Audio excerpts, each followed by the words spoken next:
Okay, I'm just gonna turn my phone off because no matter how many do not disturbs and airplane modes I put on, it just keeps Comes up. buzzing. Alright.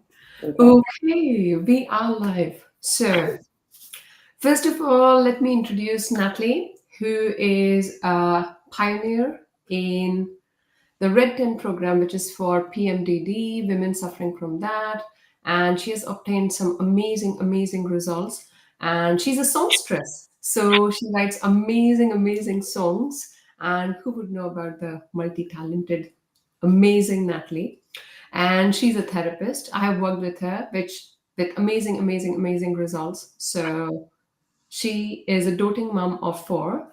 And yes, she's a superhuman because she manages all of that all together. Right. So let's hear from Natalie. Natalie, please tell us, your story and your big why. How did the whole journey start? And where you are, where was Natalie 10 years back? How did things come here? Oh my goodness, how long have we got?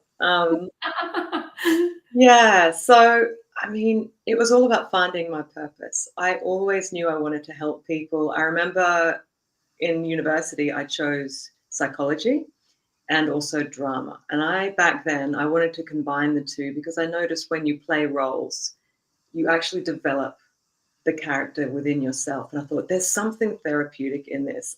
I'm going to become a drama therapist. And my father's going, I've looked it up in the yellow pages. It doesn't exist as a job. I'm going, I know, but I'm going to make it. Like this, I just knew, even really, really young, I knew I wanted to help people. I was listening to Louise Hay at 16, 17, a lot of other um, pioneers in the healing field, psychology, and so I always knew it was what I wanted to do. There was a long and winding road that I fell pregnant at 22. My son's birthday was yesterday. He's now 22. So he's the age that I was when I fell pregnant with him. So it's kind of, wow, look at him now. He's amazing. Um, and so one thing led to another. I ended up working in production and creating a company producing TV commercials, and totally off the track that I originally wanted to be on. And it got to a point where I was working in a corporate job. I was the head of TV production for this big multinational company. You'd think that it looked so glamorous, but I was miserable. I would come home every day and I would just cry. Mm. And I found myself in my doctor's office and just telling her, I feel like I'm on the wrong track. I've got I tick all the boxes on paper, but inside my soul is screaming. And I feel like I'm supposed to help people and I've no idea how I'm going to do it. And it got to this, we had this sort of crucial moment in our family with 4 children by this point. One of whom was just a little one, she'd just started going to nursery. And I just remember feeling like I can't carry all of this anymore. You called me a superwoman before. There was a point in my life where I didn't feel so super. And I said to my husband, like, how are you with this? Are you? And he's stoic, Danish, Viking, just gets on. But then he got a prolapse disc, and I went, right, you see, your body's not lying. You're not coping either. And I decided, that's it, I'm resigning from my job. And I don't know what's coming next. But sort of sometimes life pushes you. If you don't make the decision, it'll make it for you. And that's kind of the beginning of where things started to change for me. And when I created that space, I didn't know what was coming next. I did some training in metacognitive psychology and stress coaching, so that was already beginning. And then I discovered Marissa Peer, and the rest is kind of history. I just went, oh, okay, that's it. This is what I've been waiting for my whole life. It just landed like I'm born for this.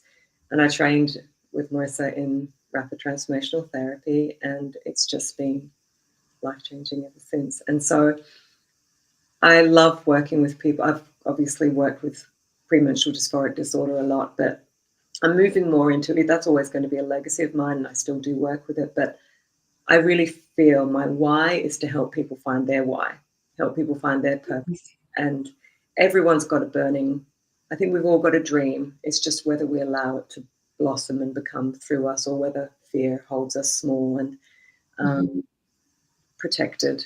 And so the thing that lights me up the most is helping people like you, the stars of the world, to shine brightly in the sky. And then vicariously through the work with me, in a way, I feel like I'm reaching millions because you're going to reach millions. And No. you wouldn't have had you not. And it's not like it's all thanks to me. It's you. It is all you. It's always the client's bravery and courage to face everything. But to have played a part in that feels like the most wonderful thing, to get to the end of my life and think, wow, my existence on the planet made a difference, not just through one-to-one work, but the ripple effect of the work that I've done. Yeah, that was a long response. I told you how long. See, that's what I like. When we meet somebody, anybody, it's like you're looking at this brilliant, amazing, successful person, but then what lies beneath? I Mm. think that's where all the learning comes from. That's where the inspiration comes from. So thank you so much for sharing that. And all of this that you shared, had you not discovered your why, this satisfaction, the smile on your face possibly when you wake up in the morning, the legacy you're leaving behind when it's like, okay, it's time to leave the body, you have this wouldn't have taken place. Mm. So that's amazing. What was the biggest turning point for you when you're like, okay, I'm taking all the boxes, everything's going great, everything looks amazing on the outside, but this is it? Because, a whole lot of time we have that knocking for a long time, but we keep shutting it down. Oh, come on, everything's okay. It's fine. I'm going to keep going. So, what was that point? That's it. I am not doing this anymore. It was my husband's back going out, because I'm looking at him and he's handling it all. And I'm going, okay, come on, pull yourself together. If he can do it, you can do it. It's you just got to man up.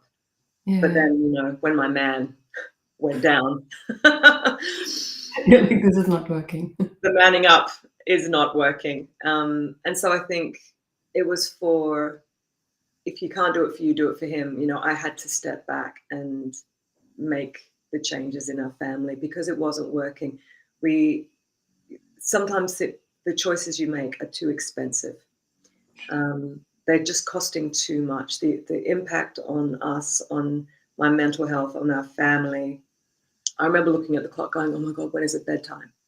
Because I had no excess to give. Even though I'd been working all day, I'd been out the door before the kids were even up. I'd get home exhausted, and then I'd be like, I just want to flake now. And I didn't have the energy to even be a mother, and I thought, this is so out of balance. What is the point of all of this? Yes, the money is coming in, but the fabulous thing is I earn far more now doing what I love, far more. Like, I look back at what I used to be paid thinking I was on good money.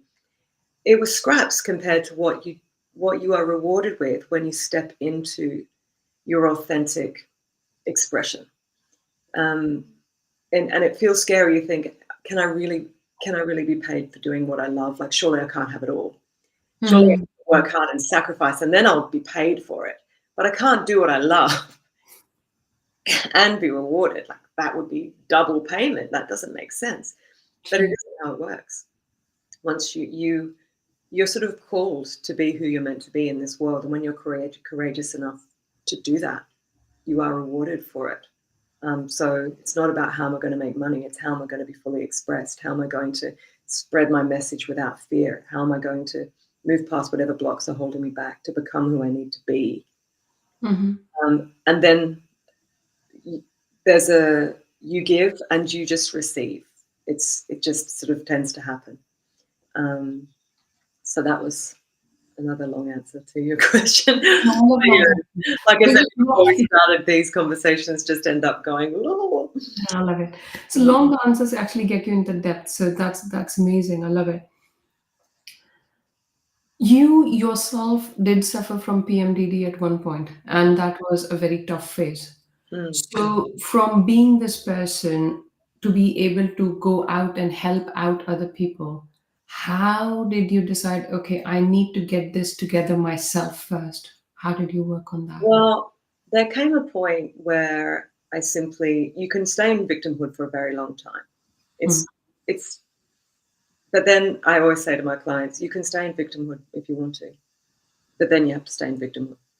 And actually, it's not so fun being a victim of your circumstances and life. Um, and it got to a point where I reached this no one is coming to save me realization. It's going to have to be me. So you can stay where you are, stuck and in pain, waiting for there to be a magic pill that comes and fixes it, or a doctor that gives you the right.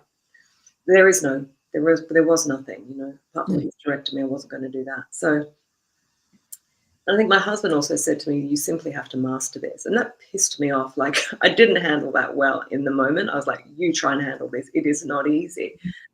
But yeah, he was right. Like, if not me, then who? And if I was waiting for someone else, they're not coming. You have to start to own everything, even the ugly stuff that you don't want to own. So I came through my own healing journey, and it was a bit one of those sort of ask and you shall receive, or knock and the door will open type things. I didn't know that RTT was going to, I just was drawn to helping other people. As so many with PMDD are, a lot of the traits, or one of the things that I see in a lot of the PMDD clients I serve, is it's this very strong empathy and creativity. And it's this empathy and creativity that we have that makes us feel very deeply, feel things strongly, which is a gift. But if you've got unresolved trauma of your own, is that and then a hormonal shift that magnifies everything and makes everything more sensitive. It's just a recipe for, premenstrual dysphoric disorder. So, so RTT, doing the training, everything started to shift for me personally, and I went, "What has happened? My period's arriving without the chaos. Something really huge has happened here." And I started to get the realization of, okay, there's a trauma link here.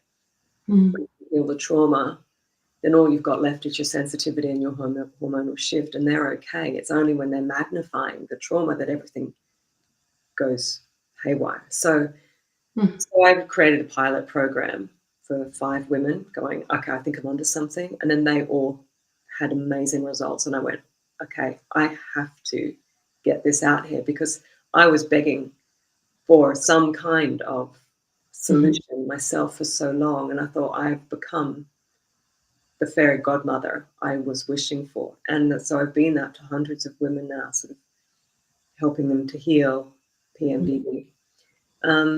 So it sort of feels like an obligation, I think, when you can't just find the key and then go, "See ya, I'm just going to run away with it." Like, you sort of have to go, "Guys, I've got it." And not everyone's ready for the key that you're holding either. Yeah. Some people go, "But then I don't get to be in victimhood." And no, you actually have to step up. No, thanks. That's fine. I was in victimhood for a long time myself. Not everyone's ready to own everything. It's kind of a big thing to do. So, so that's how it came to be. But that's sort of 6 years ago now. But 6 years is still not that long a time. 6 years is just like... Yeah, 6 years. 6 years since I started the Red Tent program, and it still runs sort of evergreen as a self-study, but it's not where my focus is as much anymore. I'll always, if anyone ever reaches out to me, but it's not where I'm putting all my energy anymore. I've sort of moved on to and then I started to help therapists to help in their practices, because I went through that myself. How do you thrive as a therapist? How do you move past all those business blocks, there's money fears, the visibility fears, all of that comes up when you decide to do your own thing. So that was the next thing. It's always my own journey that I've sort of gone, right, where are the people who are just back where I used to be? Let me lead them to where I've got to, because it's a pretty good place.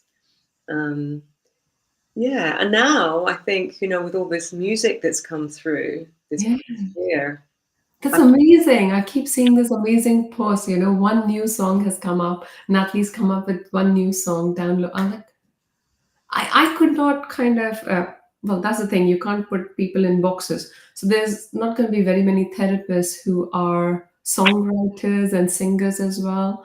So tell us that. How did that come through? So here you are, amazing therapist, you've got everything going for you, you're all fulfilled. I mean, yes, it's a journey and progress, but you're joyous and fulfilled in what you do. You found your big why. How come music and songwriting, and how did that come into effect? So music has always been a big part of my life. My family all sing. An old chapter, like from far before I was a therapist, was that I was always a singer. I sang in school plays, I sang in the musicals. I was always at school assemblies doing the Anzac Day song. Like I was singing. And so it was actually my biggest dream of all. But always behind the singing and the songwriting was the same aim, which was to make people feel like they weren't alone and that they mattered and they were good enough and lovable. It's the same why beneath everything is to reach people's hearts and heal them, even through the music. So it's always the same. And so I was married before. I married a music producer. We were the classic cliche singer-songwriter, music producer, meet in the studio, get together. And our marriage came to an end, and it was a very painful ending, as divorces tend to be. And there was a whole lot of music that was almost finished, and it all just got packed away. And I think the pain of that was so great that I just went, I'm done. That was an old chapter, and I locked it away. I put it all in a box, and I put it on a shelf, and I just let it gather dust and went, that was then. Anyway, I'm a therapist now, and I'm doing the same thing anyway, so it's fine. The same goal has been reached, so it doesn't matter. And I was totally in denial about that pain. And then I went to Australia for a year last year, and there was so much, because I live in Copenhagen now and have for 11 years. And I guess it was going back to my roots. Everything sort of gets dredged up. It was like going back to the past because the place reminded me of the past. And then I just saw this documentary called Finding the Voice, which is about John Farnham's journey. A lot of Europeans or Americans might know him from You're the Voice, the big song from the late 80s. But he's like a national treasure in Australia. He's got loads of albums, and we all know his music. And this documentary was all about his journey. And I went and saw it with my auntie. I just was streaming with tears the whole way. And I just went, oh my God, I have to do music again. What have I been doing? Like, there's a huge part of me. And I just shelved it and locked it away and said it didn't matter because it was too painful. And that was, I knew I'd have to go through the grief that I'd been avoiding. And I did. I really had a big, sobbing, ugly cry on the kitchen bench with my husband's arms around me. I'm remarried. We've been together for 12 years. And that was, once I got through all of that, I went, right, I'm ready. And I think someone also asked me a question, who would you be in your fullest expression? And I just blurted out, I'd be singing. And I sort of shocked myself, went, I'd be singing? Maybe I better start singing again. And then the most incredible thing happens. A week later, I'm at my cousin's. A week later. A week later. Just 1 week. A week later. I'm thinking I've lost track, but a very short time later.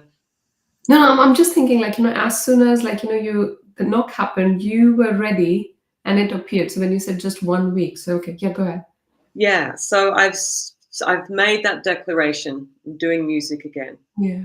I didn't know the how. You often hear this, you don't need to know the how. You just, well, here's a good example of that. So my cousin says, oh, it's my daughter's birthday. You guys want to come along, bring the kids? We're having a party in the park. And I went, yeah, sure, cool. So we all go to the party and we sort of just gravitate to this young couple. Okay, they're my age. this couple. And we just get chatting with them. And it turns out it's Paul and Saskia, and Paul is a music producer from London who's married an Australian and moved here. And we don't stop talking. We've got so much in common. He's also got a similar journey to mine. We had so much to connect over. So they invited us to dinner the next week. He pulls out the guitar. We sing and jam and do harmonies and everything all over after dinner. And then I just texted him and said, do you want to do music with me? And he said, I thought you'd never ask. And then the next week we're in the studio, and I'm telling you, the music, it was like it was just sitting there, just waiting to stream through. It came through so fast, and he works really quickly. He's a dream to work with. It's the sooner that I have had the idea and expressed it, he's already produced it. Like, he just gets the bass out, or plays it on the piano, or plays it on the guitar, and I'm going, yes, that's exactly what was in my head. And we were the most amazing team, and we just were brought together. And then there was also David, who is the mix mastering engineer. He's like this old rocker. He looks like he's one of the Rolling Stones. He's this really cool British guy who also lives in Australia. And we became this team that started just producing music, and we'd get together kind of once every 2 weeks or once every week, just while the kids were at school. So I had from 9:30 to 2:30 p.m. Mm. Pretty much within 1.5 sessions, we'd written and recorded and produced a whole song. It was mental. It just went phew. And so there are now 9 songs, Wow. and pretty much, yeah, it's an album, and it's all just come through. This calls for applause. This calls for applause. I would really like to applaud, and I want you to pat yourself on the back and celebrate yourself. Amazing. It's phenomenal. That's phenomenal. Because you put it aside, going back, running away from your emotions and past and whatever hurt you is so easy, isn't it? But Oh, yeah. going back, And also, facing- that's yeah. exactly right. Yeah. Sorry, continue. You're on the right track there. Yeah, no, that's amazing. That's amazing. Facing it, dealing with it. And it's like the songs, everything, the team, it was just like waiting for you. And as soon as the team fell in place, it was out there. Yeah, yeah. But it's when you say it's easy to not face it. Mhm. I think part of me, I didn't even realize I wasn't facing it, because that's denial. And denial is very clever. You can think, you make up all these reasons for why you justify it. And so Mhm. it remains hidden. You don't realize. It's not like you go, I've got this glaring thing that I'm not dealing with. You just deny its presence at all, Yeah. until actually you can't deny it anymore. And Mhm. it makes its way up and it starts becoming painful. And that's what happens anytime we transform. Whatever you have denied will find its way to the surface eventually. Mhm. Um, and then it's going to be quite painful, and you have to face it. You can't run from it anymore. It's a bit like with the PMDD too. There's only so long that you can remain in denial or in victimhood before it Mhm. becomes too painful to stay there. Often use a metaphor of like a hermit crab that climbs into a shell. It's like, oh, Mhm. safe now, great. But then the hermit crab's got to grow. Like, that's going to happen. You can't help it. You're growing.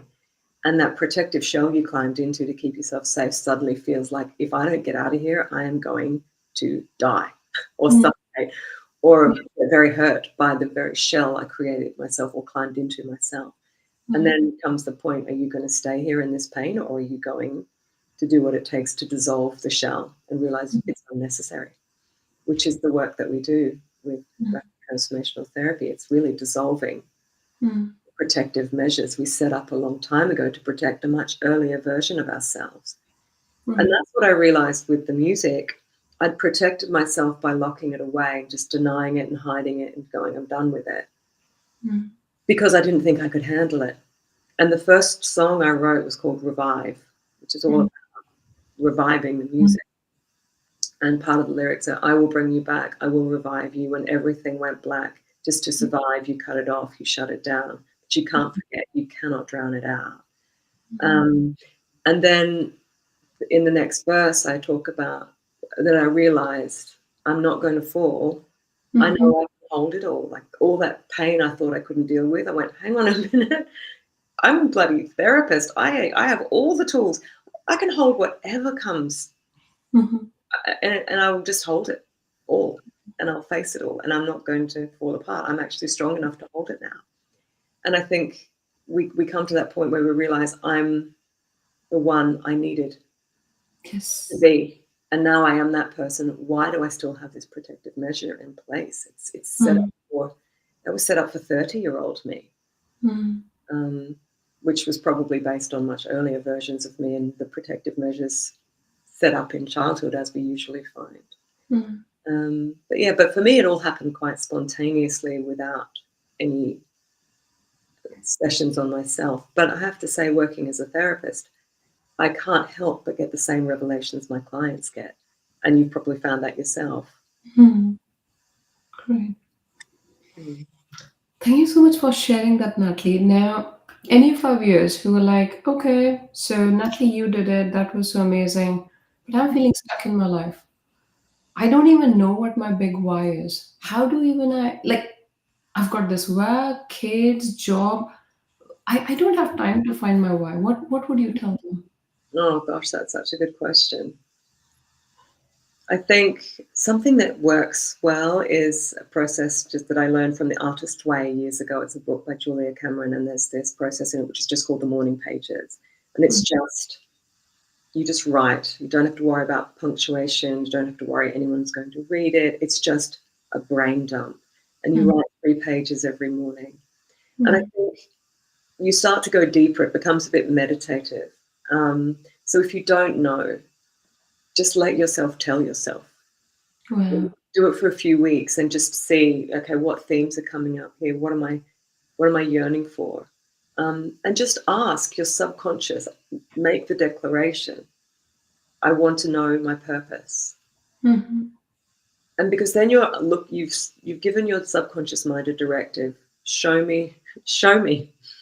And it will like for me, for example, I don't know the exact turn of events that made all the dominoes fall for me, but there was the movie. That Mm-hmm. was part of it. There was that friend of mine saying, who would you be in your fullest expression? But I must have somewhere in myself had the music creeping up, or there would have been, the purpose must have been Mm-hmm. wanting to come through, and then these things could have helped draw it out. So I think once you even just say, I don't know how, and I don't know what my purpose is, but show me. You've set that intention, and then just watch and wait and listen to yourself. Morning pages is a good way to Mm-hmm. actually hear what you are feeling and thinking. Sure. Amazing. That's so amazing because anybody who feels like, wow, Natalie could do it, how am I going to do it? Well, this is your answer. You've got the answer. This is simple, easy, like, reconnecting with yourself, creating self awareness. Natalie, would you say that listening to your intuitive guidance, reconnecting with yourself played an important role in actually unfolding the journey where you're meant to be? And with intuitive guidance, with intuition, how can our viewers align with that? In the busy worlds with the phones chiming and 100 things to do, how do they do that? The first thing I think is to work out whether you even trust the inner guidance. Okay. Because I think that's the biggest thing that I find in my clients is they're getting the inner guidance, they're not listening to it. Point. I definitely went through that in my life. I can think of so many times. It was almost like it was screaming at me, and I just kept going, shh, stop it. I can't. It's too hard. No, I don't want to know about it. Like it's calling you. You will feel it, and there will come a point where if you keep ignoring it, Mm. it will make itself heard. It'll get louder and louder and louder and louder. So you may as well listen to it when it's a whisper. And so you have to make space to hear it. Going for walks in nature and just letting things come through, doing things like morning pages, meditating, getting off your phone, because that just fills the space with other people's stuff, not your own. You're not hearing yourself. You're consuming, but you're not creating. Mhm.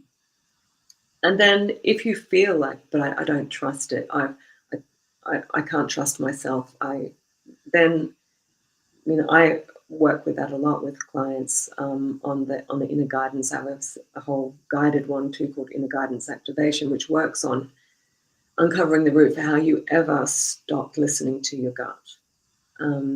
What can happen is we can get shut down in childhood. It happens very easily. I'll give you an example that's always stuck with me. I had a client who just couldn't make decisions. She couldn't trust herself. She had inner guidance, but she went, but I don't know. Should I? I don't know. Mm. Just couldn't trust herself.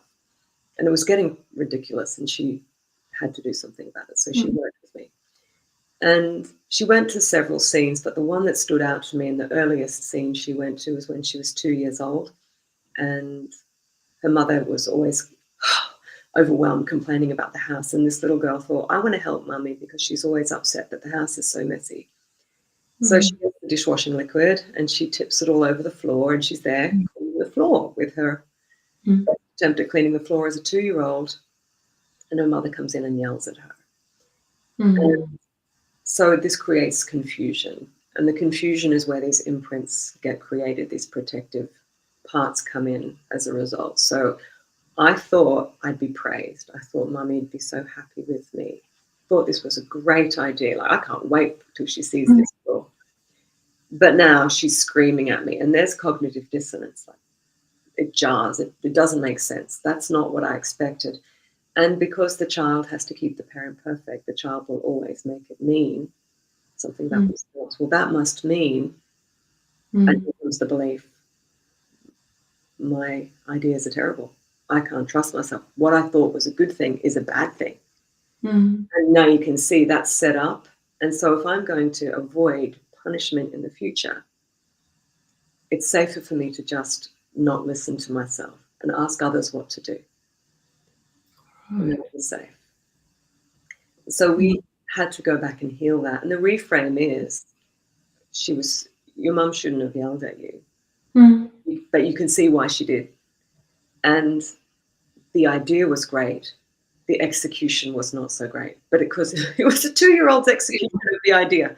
If you did that today, your mother would have a beautiful clean floor and she'd say, wow, thank you so much. That was so thoughtful.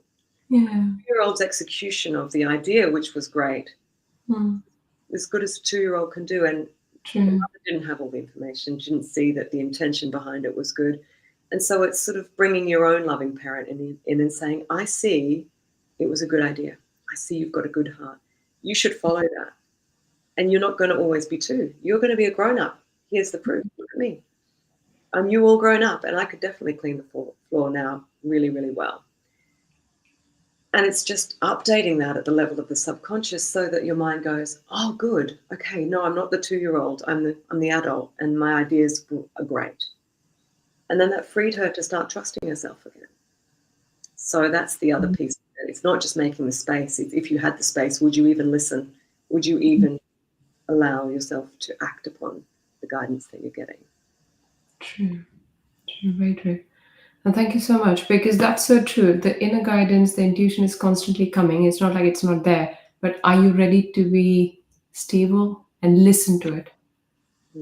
Just create space for that. So Natalie, tell us a bit more about your offerings. So there's Thriving Therapist. Tell us a bit more about that. Yeah, so the Thriving Therapist was something I created maybe 3 years ago. And it is for therapists who want to have a thriving practice, but find themselves stuck. They're not sure who they want to serve, so they're feeling a little bit stuck there. They feel bad charging for what they do, or they feel stuck at a certain income level. They've got visibility fears, like, oh, I don't know if I really want to not just even do a video, but even post on the internet, like, oh, what if my Auntie Margaret sees it, and what is she going to think? And this fear of judgment, there's all these things that come up. So within that program, there are guided transformational sessions to move through these typical blocks.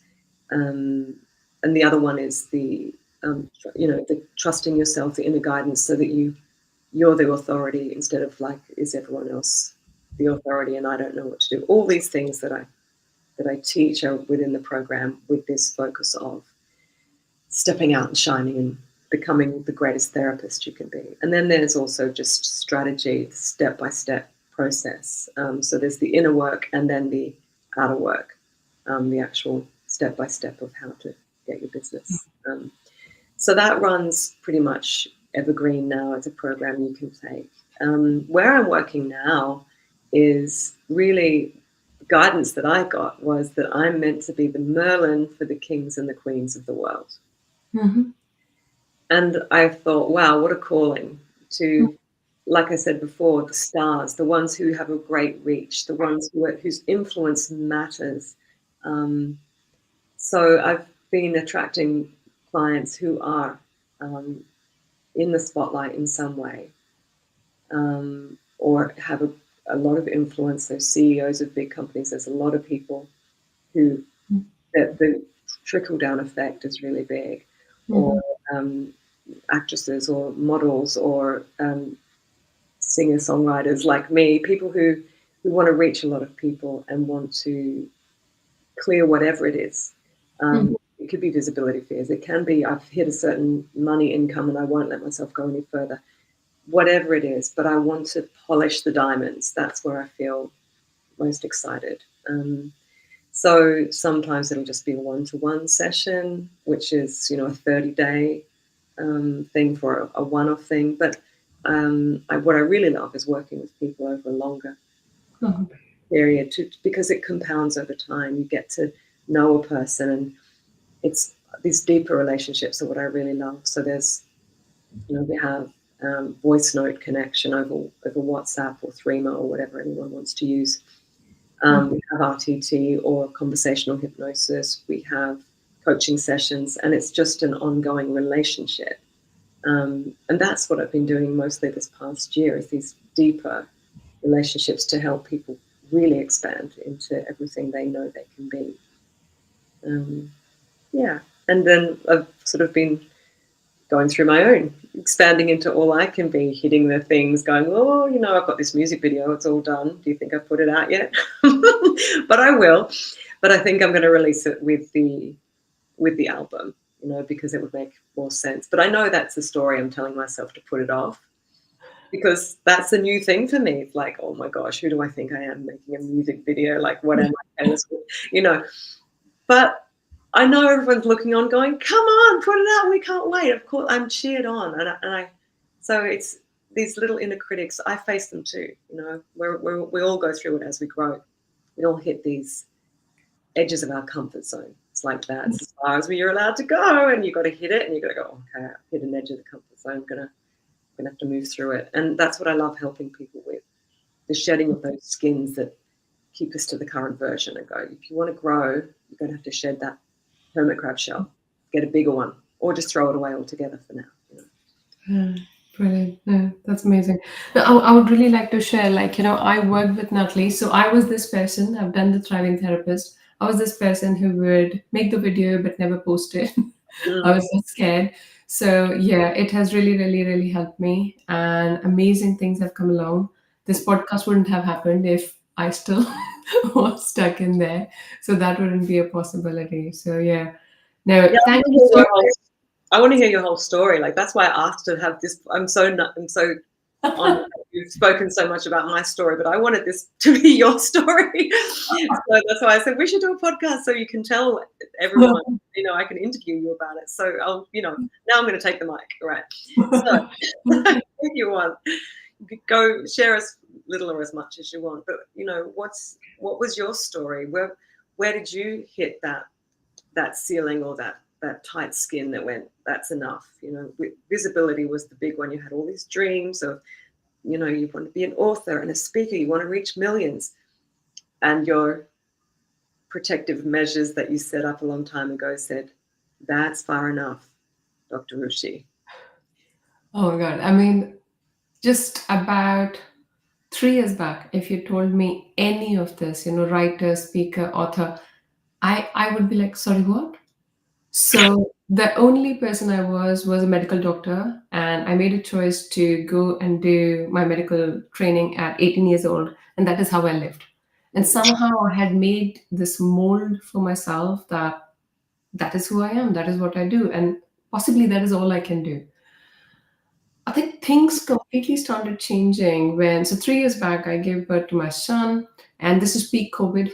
So this is, I've got maternity leave, and this is the time, you couldn't go out. And so it's like my son, and it's like, there's not much to kind of, shut yourself down. Now, the intuition, the inner voice is getting louder. What are you doing with your life? Like, okay, all is fine, all is fine. But the problem is there's no running away.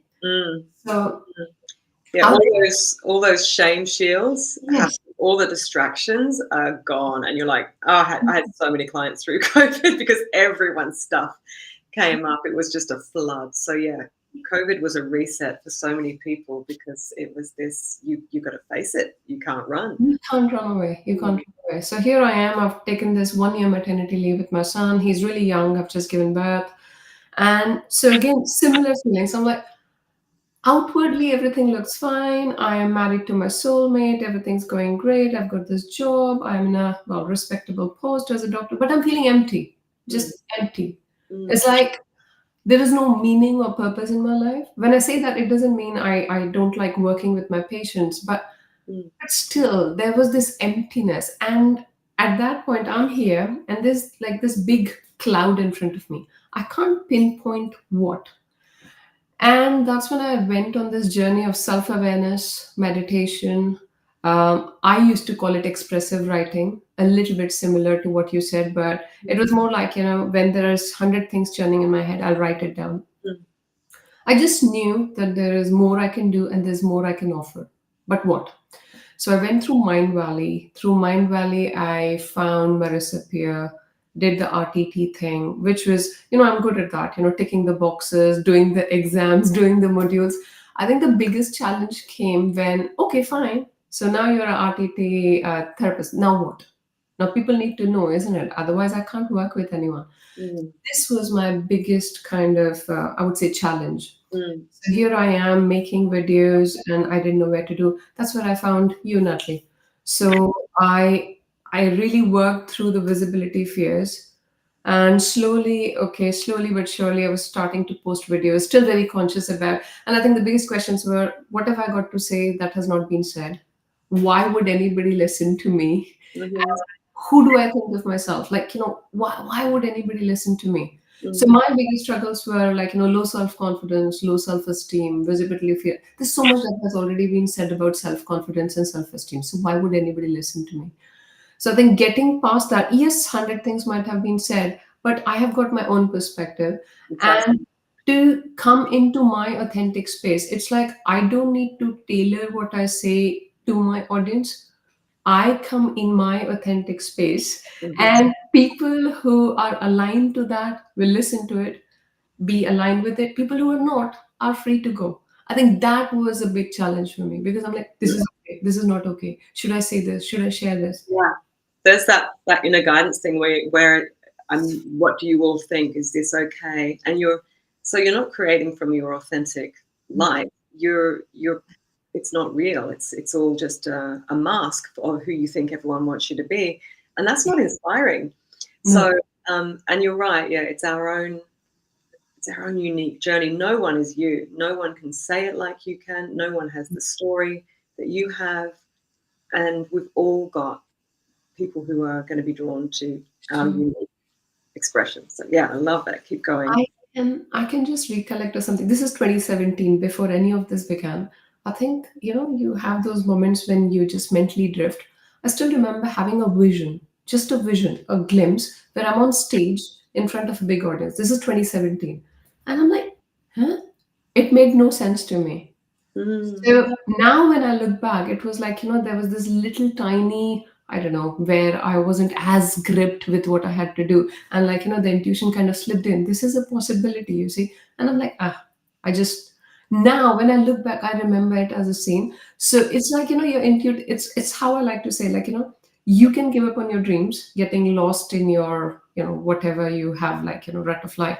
Your dreams don't give up on you mm, because they're meant for you. They're mm, designed for you. mm, And from that point on, with that journey, like, so RTT was the first round.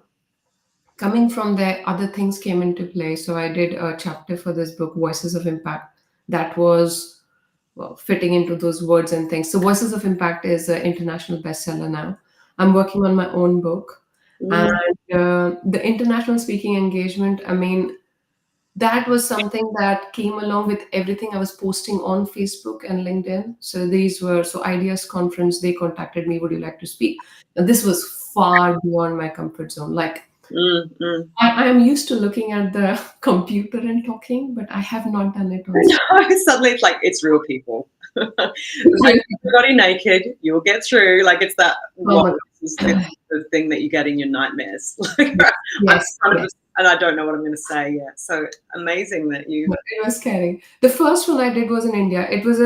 I mean, it was completely by chance. So I was in India and I got an invitation from my medical school. Oh, Ruchi, you're doing these amazing things. We would like you to come and speak. I'm like, sorry, what? This was just 4 days notice, 4 days. I'm like, okay, fine. Would you have some Wi-Fi or something? Like, we are not sure. It might work. It might not work. Be prepared for either way. I'm like, okay, fine. So, I mean, just one day before I was going to back off, I stood in front of the mirror. I still remember. This is not that long back. This is October 2023. So I Mm. stood in front of the mirror and I kept telling myself, magic happens at the end of your comfort zone. Magic happens. I think I said it like 50 times, if not. I'm like, no, this is an opportunity. I'm not going to back out of it. So I'm going on stage. Yes, I was feeling nervous, but I kept telling myself, I'm excited. This is an amazing opportunity. And I remember the moment when I did the talk. It's like, the time kind of stood still. Mm. It was Hmm. just still. Yeah. Like the time is moving, but it's still for me. And I don't want that moment to end. I think that moment was the recognition that I need to do this. I want to do this. Mm. And I think when you give yourself that permission, that's when other opportunities came pouring through. Mm. So the most recent one was the Paris one. I went there the and I must say, like, there were people with years and years of experience, stellar talks. So when they announced that they were giving me this prize, and well, you can't see it here, but I've happily put it there. So it's the Rising Women Speaker Excellence Award. I got into this imposter even when they announced the prize. I'm thinking, are they sure? There were so many amazing performances. But anyways, I went there and I owned it. So what I'm saying is self-doubt still comes in. Mm-hmm. But it's like, how do you cope with it? Do you go down the funnel, or do you kind of hold your ground and go back into your self-belief? So yeah, I mean, that's how the whole thing began. And as I said, I would not be exaggerating if somebody told me all of this just about 3 years back. I would not believe it. Yeah, it's unbelievable, but it's happened, and Mm. that's the magic that happens at the end of your comfort zone. It's Yeah, I think was that in your recording? Something I say a lot. I don't know if I put that into your recording, but I might have. Yeah, But yeah. I yeah, am still listening to the RT recording. The first one you made, I was listening to it. The second one, I'm still going. Like, first 28 days, I'm regular. Then after that, it's like as and when, maybe every couple of days to 3 days. So yeah, I love listening to it. Yeah. yeah, it's amazing. It's so amazing. It's so inspiring, and and then you're inspiring me. That's the wonderful thing. I'm looking at you going, okay, look, I've been invited to play at this music festival, and I'm going. I'm very happy to sing in the studio, but let's not. I don't know See, about see stage. that change? See, that was me because here I am in the comfort of my office looking at that. Like, I'm used to looking at this camera now, okay? And I'm like, Mm, oh my God, there's going to be real human beings. So, but when it's, I think it would be magical. It, mm. it just takes that move, but you're like, I was built for this, Why, yeah, and I used to do it when I was younger. It's been so many years since I've been on a stage, but I know that feeling of time standing still and almost the music singing me. I'm just like this instrument that stands there, and at the end I go, Mhm. "What just happened? Did I just do that? Like, where did the words come from? How did I remember the lyrics? I don't know." It's something very incredible that takes over, and perhaps you felt that when even speaking. How did all those words just come through? You feel like a mere instrument. That's what you feel. Yeah, it just comes through you. But even speaking today, it feels like something's just coming through. I don't know where all the words. It's such a weird thing. I'm not sitting there. I haven't taken notes in advance. I'm like, right, and today I'm going to Yeah. do this and this and this. When there's a trust in the inner guidance, you plug into it and you just know it's going to show up and it's going to do what needs to be done. So there's an intuition that moves, and in therapy with clients too, I trust it. I don't sit there preparing for 3 hours before for a session because what do I know? Mhm. It's got to be connected with the client's subconscious, and it's got to be a collaboration, and it has to be in that moment, not here's what I think is going to happen. Because if I did that, I could ruin everything because I'd be Yeah. completely on the wrong track because you don't know what it is until Mm. the client subconscious mind tells you what it is. True. So all this pre-preparation of scripts and things, I think, Yeah. no, stop. We have to really work and trust that therapeutic guidance that works within us as therapists to come through. And it gets stronger and stronger the more you use it and trust it. Yeah. Wonderful. So, Natalie, now that we are wrapping up, for our viewers, like, from your whole journey, three most important nuggets, just Oh, three. So it's God. like, I know there would be hundreds in there, but it's like, it used to be me. I love podcasts. And I think the main reason I started this podcast is because when I was like, feeling low on motivation, feeling like, oh, other people can do it, I have listened to so many inspirational podcasts. So I was like, if I could be that voice to somebody else who is feeling the same. Mm, So you listen to great things, you're like, oh wow, amazing, and then you get on with your life.